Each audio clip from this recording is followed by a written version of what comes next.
बिस्मिल्लाहिर्रहमानिर्रहीम।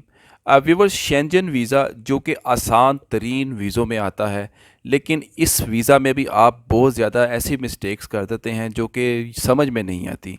अब तकरीबन 10 दिन पहले एक साहब ने अपना वीज़ा रिफ्यूज़ल मुझसे डिस्कस किया। उन्होंने शेंगन वीज़ा जो था ऑस्ट्रिया का अप्लाई किया था। अब उन्होंने 5 ऐसी मिस्टेक्स की थी जो मैं समझता हूँ कि आप लोगों के सामने बयान करना बहुत ज़रूरी है। इस वीडियो को बनाने का मकसद सिर्फ ये है कि आप ये गलतियाँ ना दोहराएं। खुदारा अगर आप ये गलतियाँ कर रहे हैं अपने शेंजन वीज़ा में, तो इन गलतियों को निकाल दें। और 5 चीज़ें, 4 से 5 चीज़ें हैं, ये मिस्टेक्स आपने नहीं करनी, और यही 4 से 5 चीज़ें जो मुतबादल हैं उसकी, वो आपने अपनी प्रोफाइल में, अपनी वीज़ा एप्लीकेशन में ज़रूर अटैच करनी है। और यकीन करें कि आपका शेंजन वीज़ा, जो कि मैं समझता हूँ आसान तरीन वीज़ों में आता है, जैसे यूके कनाडा का वीज़ा तो बहुत टफ़ होता है, लेकिन इनकी इसकी निस्बत शेंगन वीज़ा बहुत आसान होता है। तो आपको वीज़ा, यकीन करें, मिलने के चांसेस बहुत ज़्यादा बढ़ जाएंगे। मैं ये मिस्टेक्स उनकी आपको बताने जा रहा हूँ, ये आपने नहीं दोहरानी। और इसका हल क्या है, ये भी मैं आपको आज की इस वीडियो में बताऊंगा। ये वीडियो आगाही के लिए है, उन सब लोगों के लिए जो शेंजन का ऑलरेडी एक उनका रिफ्यूज़ हो चुका है, या वो फ्यूचर में अप्लाई करने का, फ्रेश वीज़ा अप्लाई करने का इरादा रखते हैं, और वो इन मिस्टेक से बचें। यकीन करें, ये बड़ा निचोड़ है, मैंने निकाला है। ये जो इनका रिफ्यूज़ल लेटर जो इन्होंने मुझसे डिस्कस किया, शेयर किया, अगर ये अपना वीज़ा अप्लाई करने से पहले जो ये साहब हैं, ये मुझसे अपना केस सारा ओवरऑल डिस्कस कर लेते, तो शायद आज इनका वीज़ा रिफ्यूज़ शायद ना होता, तो रिज़ल्ट कुछ और होता, शायद ये ऑस्ट्रिया बैठे होते। तो तो इन्होंने रिफ्यूज़ल के बाद मुझसे डिस्कस किया, तो फिर अब मैं इस पर एक वीडियो बना रहा हूँ। तो एज़ यूजुअल रिक्वेस्ट, वीडियो को पूरा देखें, और अगर आप यहाँ तक आ ही गए हैं तो काइंडली वीडियो को लाइक और शेयर ज़रूर कर दीजिएगा, बेशक आप चैनल सब्सक्राइब ना करें। दूसरी रिक्वेस्ट, व्हाट्सएप पर सिर्फ मुझसे वो लोग रब्ता करें जो मुझसे पेड कॉल सेशन लेना चाहते हैं। नॉर्मल चार्जेस हैं आधे घंटे की कॉल में, आप अपनी हर चीज़, अपना मैटर, रिफ्यूज़ल, अगर अप्लाई करना है, कुछ भी डिस्कस कर सकते हैं। इवन कि अगर आपका कोई डिपोर्टेशन है, किसी कंट्री से रिमूवल है, उसके हवाले से भी हमारा बड़ा अच्छा एक्सपीरियंस है। हम आपको इस हवाले से भी बड़ा अच्छा गाइड कर सकते हैं। कोई अपील तैयार करवानी है, वो भी हम आपके लिए जो है तैयार कर सकते हैं। अगर कोई डॉक्यूमेंट आपने तैयार करवाना है तो उसके लिए एक अलहदा सर्विस होती है, तो उसके लिए भी आप हमसे रब्ता कर सकते हैं। तो बगैर वक्त ज़ाया किए जी, ज़रा ये वीडियो स्टार्ट कर लें। अच्छा जी, थोड़ा सा मैं ये जो साहब हैं, इनकी प्रोफाइल के बारे में थोड़ा सा बता दूं। इनकी उम्र 30 से 31 के दरमियान थी। अच्छा, ये आईटी के इंजीनियर थे और बड़ी वेल रिप्यूटेड आईटी कंपनी में इनकी सर्विस है। अच्छा, अगर मैं सैलरी की, अगर मैं बात करूं, तो इनकी सैलरी जो है आफ्टर टैक्स पाकिस्तानी रुपयों में तकरीबन तकरीबन मंथली, माहाना 4 लाख रुपया बनती है। अच्छा, अगर मैं ट्रैवल हिस्ट्री की बात करूं, तो इनकी कतर, टर्की और दुबई वगैरह की ट्रैवल हिस्ट्री भी ऑलरेडी थी। और जो सबसे मज़े की बात, जी हाँ, सबसे मज़े की बात, इनके पासपोर्ट पर कनाडा का वैलिड वीज़ा था, और जो कि 2030 या 31 तक वैलिड है। अच्छा, फिर भी इनका ऑस्ट्रिया का वीज़ा रिफ्यूज़ हो गया। अब ये हैरानगी की बात है। अब ये क्यों रिफ्यूज़ हुआ है, जो इन्होंने मिस्टेक्स की हैं वो मैं बताता हूँ। तो वीडियो को आपने पूरा प्लीज़ देखना है ताकि आप भी रिफ्यूज़ल से बच सकें। अच्छा, मज़े की बात एक और है, जो मैं अक्सर वीडियोस में कहता हूँ कि आपने वीज़ा कवर लेटर और ट्रैवल प्लान पर बड़ी तवज्जो देनी है। अच्छा, इनका जो है वीज़ा कवर लेटर और ट्रैवल प्लान बड़ा ही अच्छा, वेल ड्राफ्टेड था। यानी कि सादा अल्फाज में मैं कहूँ कि जो डिमांड होती है ना वीज़ा कवर लेटर की, वो ये लेटर इनका ना पूरी कर रहा था, क्योंकि ये इन्होंने खुद तैयार किया था, इन्होंने मुझे बताया था। तो full marks to his travel plan and visa cover letter. लेकिन इसके बावजूद भी वीज़ा रिफ्यूज़ हुआ। क्यों हुआ? उसकी वजह यह है कि इन्होंने अपनी ऑस्ट्रिया की वीज़ा एप्लीकेशन की जो बुनियाद ही है, जो बेस है ना, उसमें, उस बेस में ही इन्होंने कुछ मिस्टेक्स कर दी, जिसकी वजह से इनकी हर चीज़, माज़रत के साथ, हर चीज़ नल एंड वाइड हो गई। अच्छा, अब ऑस्ट्रिया ने इन पर पाँच पाँच क्लोजेज लगाई हैं। 3 नंबर, 4 नंबर, 10 नंबर, 11 नंबर और 13 नंबर। ये 5 क्लोजेस अब जो हैं ऑस्ट्रिया ने लगाई हैं। ये देखें, ये मेरे पास इनका ये रिफ्यूज़ल लेटर है सारा। अब मैं ना आपको डिटेल से ज़रा पहले क्लॉज नंबर 3 और 4 आपको पढ़ कर ज़रा सुना दूँ। अच्छा, ये क्लोज नंबर 3 पढ़ लें, सुन लें जी। You have not provided proof of sufficient means of subsistence for the duration of the intended stay और for the return to the country of origin और रेजिडेंस। अच्छा, ये क्लोज नंबर 3 है। अच्छा, क्लोज नंबर 4 जो है, you have not provided proof that you are in a position to lawfully acquire sufficient means of subsistence for the duration of the intended stay or for the return to the country of origin or residence। अच्छा, ये तो मैंने 2 clauses अभी पढ़ी हैं। अच्छा, मज़े की बात ये है, ये जो रिफ्यूज़ल लेटर का जो दूसरा पेज है ना, इस पे इन्होंने ये देखें, यहाँ पर ये एक्सप्लेनेशन भी दी हुई है कि ये जी हम इस क्लॉज का क्या मतलब है। अब मैं ज़रा थोड़ा सा आपको ना ये पॉइंट नंबर 3 और 4 की जो एक्सप्लेनेशन जो रिफ्यूज़ल लेटर में, वो मैं मतलब पढ़ के सुना दूँ।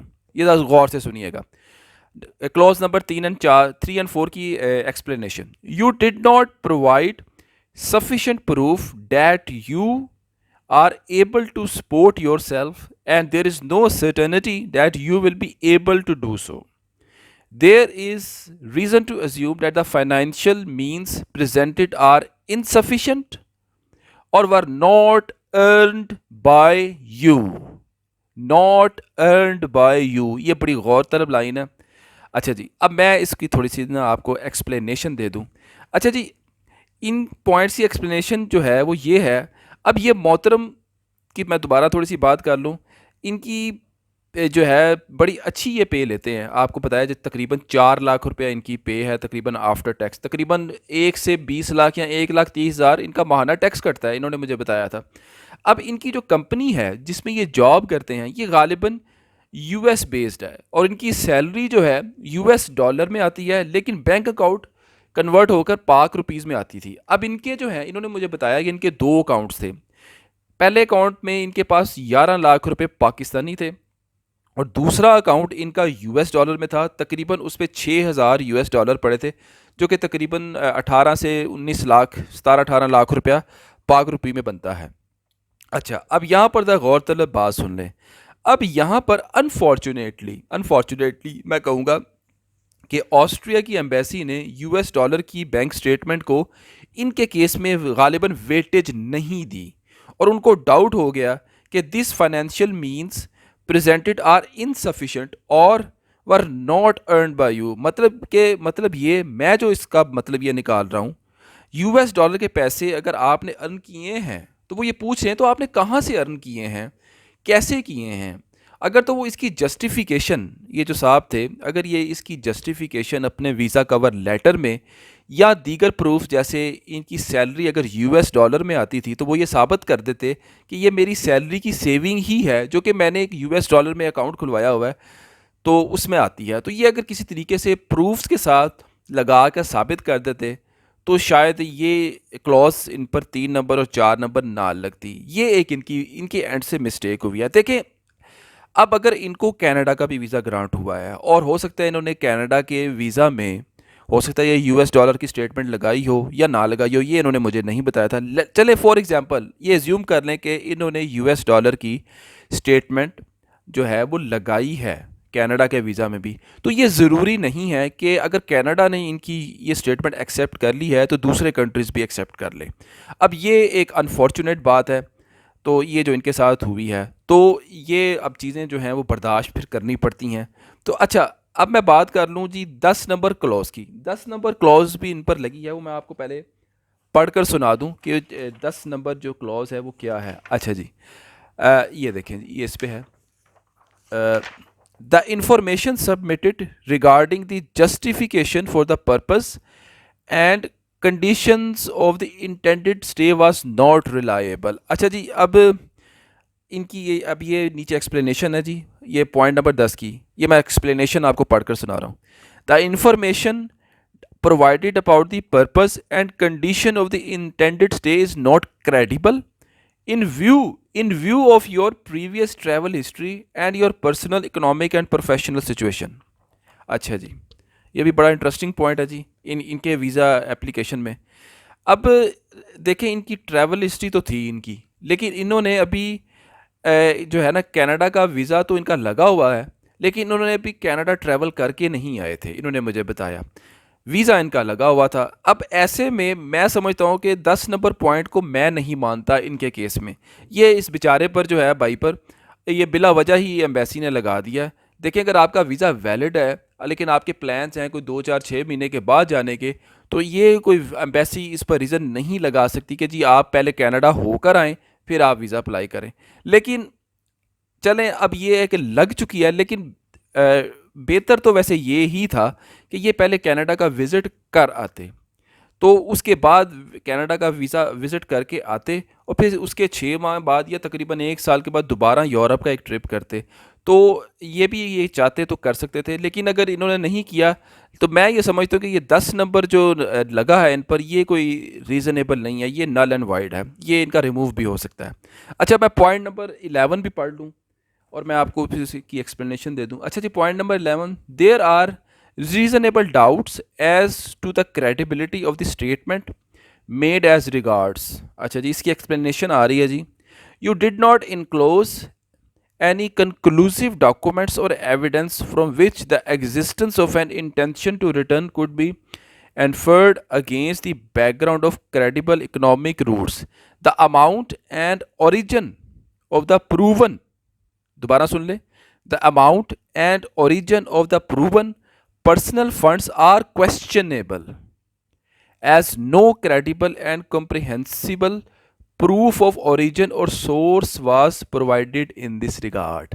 अच्छा जी अब आपकी जो इनकी जो अमाउंट है वो ये कह रहा है कि आपकी अमाउंट और आपके फंड्स की जो बेस है वो क्वेश्चनेबल है और क्रेडिबल नहीं है। जो मैंने इसका जो मतलब अखज़ कर रहा हूँ वो ये है, I can be wrong as well, लेकिन मैं अपनी जो है प्रोबेबिलिटी बता रहा हूँ कि इन्होंने यूएस डॉलर की बैंक स्टेटमेंट को रद्द कर दिया है ऑस्ट्रिया ने, और कहा है कि जी ये जो आपका उन्होंने सिर्फ इनके जो 11 लाख रुपए थे ना जो दूसरे अकाउंट पे थे सिर्फ उसको ही कंसीडर किया है, और वो ये कह रहे हैं कि 11 लाख रुपए जो हैं आपके ट्रिप के लिए ना काफ़ी हैं। तो ये एक चीज़ मैंने अखज़ की है। अच्छा अच्छा एक बात आपने हमेशा याद रखनी है, जब भी आप पाकिस्तान से first time even second time भी अगर आप शेंजन वीज़ा अप्लाई करें, हमेशा सिंगल एंट्री डिमांड करें और ट्रैवल प्लान 8 या 10 दिन से ज़्यादा हरगिज़ मत दें। अच्छा इन्होंने अपने एप्लीकेशन में अपना ट्रैवल प्लान तकरीबन 20 दिनों का दिया हुआ था और इन्होंने मल्टीपल एंट्री डिमांड की थी। ये भी इनकी गलती थी क्योंकि ये समझ रहे थे कि मेरा कनाडा का वीज़ा लगा हुआ है जो कि हैवियर है, नो डाउट हैवियर है, तो मुझे इस बेस पर थोड़ी सी लिवरेज मिल जाएगी, एडवांटेज मिल जाएगा, लेकिन ऐसा नहीं हुआ और ऐसा नॉर्मली होता भी नहीं क्योंकि हर कंट्री की अपनी पॉलिसी होती है, अपना प्रोसेस होता है, गाइडलाइन होती है, एसओपीज़ होते हैं। तो हमेशा आपने ये बात याद रखनी है कि हमेशा सिंगल एंट्री और 8 से 10 दिन से ज़्यादा ट्रैवल प्लान आपने नहीं देना। अच्छा अगली बड़ी गलती इन्होंने अपने वीज़ा एप्लीकेशन में ये की कि इन्होंने अपने ट्रिप में 3 कंट्रीज़ का विज़िट बता दिया कि मैं 3 शेंजन स्टेट्स का विज़िट करना चाहता हूँ, ऑस्ट्रिया, चेक रिपब्लिक और जर्मनी, और गालिबन जर्मनी का था। अच्छा ये भी इनकी गलती है, मैं समझता हूँ कि मैं ये समझता हूँ कि अगर आप फर्स्ट टाइम जब शेंजन कंट्री का वीज़ा अप्लाई कर रहे हैं तो सिर्फ एक ही कंट्री में जाएं और एक ही कंट्री का विज़िट करें और वापस आ जाएं। अगर आपने अपने पहले विज़िट में 2 3 कंट्रीज़ का विज़िट करना भी है तो आप बराए करम अपनी वीज़ा एप्लीकेशन में उनको ये ही बताएं कि मैं सिर्फ एक कंट्री ही जाना चाहता हूँ, सिर्फ 7 से 8 दिन का ट्रिप है। जब आप उधर पहुँच जाएं तो फिर उधर जाकर आप अंदर खाते बेशक 10 कंट्रीज़ में हो आएँ, 2 कंट्री में चले जाएँ, 3 कंट्री में चले जाएँ और अपने with in a time period होकर आ जाएँ और वापस उस कंट्री ऑफ ओरिजिन में आ जाएं जहाँ से आपको वीज़ा मिला था और वहीं से अपनी फ़्लाइट लेकर वापस आ जाएं। तो हर चीज़ को पेपर में मत बताएं। जो आपका जो प्लान है, अब बेशक आप 3 कंट्रीज़ जाएं लेकिन पेपर में एक एप्लीकेशन में बताएं कि मैंने एक ही कंट्री जाना है। तो बाद में फिर आप बंदा उधर जब पहुंचता है तो फिर बहुत सारे रास्ते निकल आते हैं, ऑप्शंस निकल आती हैं। तो वीडियो के आखिर में मैं यही कहूँगा कि इस तरह के केसेस में मेरे नज़दीक जो हल है कि बजाय आप अपील करें, अपील का कोई इतना ख़ास फ़ायदा मुझे नज़र नहीं आ रहा, आप इसको इन गलतियों को दूर करके आप रीअप्लाई भी कर सकते हैं। तो ये एक वीडियो थी, मैंने आगाही देनी थी आपको। ये 4 5 मिस्टेक्स जो हैं आपने शेंगन वीज़ा में या किसी भी वीज़ा में नहीं करनी और इन 5 चीज़ों को रद्द करके D D attach D attach कर दें और इन 5 चीज़ों पर जो ये जो पॉइंट्स हैं इन पर वर्कआउट करें तो मुझे यकीन है कि आपका शेंजन वीज़ा लग जाएगा। वीडियो कैसी लगी कमेंट सेक्शन में ज़रूर बताइएगा। अब तक के लिए इतना ही। बहुत शुक्रिया। अल्लाह हाफ़िज़।